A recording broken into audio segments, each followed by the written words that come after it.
I had, like in the summertime, I lived in Minneapolis, worked at a factory and at a foundry and a tire factory. And I knew Bill because I went swimming at this one particular lake in Minneapolis. And Bill Casisto, who was a booker in the Minneapolis wrestling office, I knew him, like I met him, Finlander guy, old time wrestler, so uh, I knew him. And then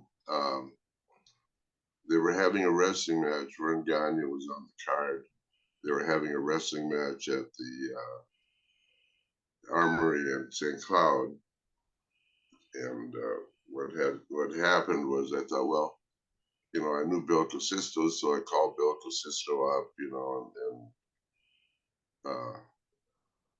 I'll take it back a step or two.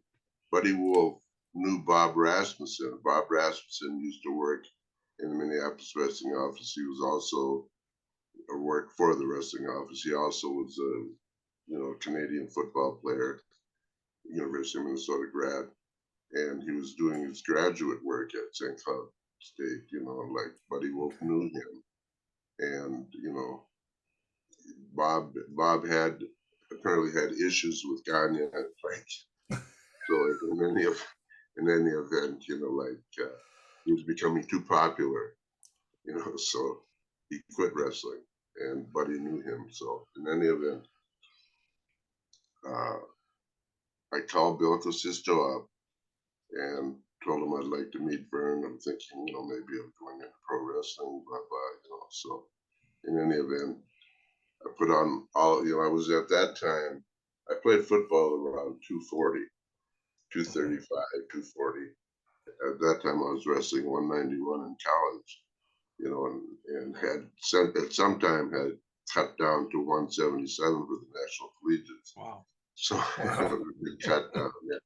So anyway, I put on all my two heavy sweaters on, and I went down to the wrestling match, to meet Vern. And I was at that time going to wrestle in the National AAU tournament at the San Francisco Athletic Club.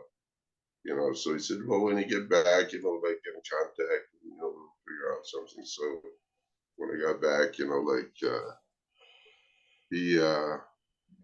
I placed third, because, I wasn't really a heavyweight at that time. And the other guys were, in their 270, 280, Anyway, so when I got back, he set up a training ring at one of the farms that he owned outside of Minneapolis. And then Eddie Sharkey used to come out and train me, and Gene Anderson trained me, and Merton would train me, and so in any event, that's how it all started.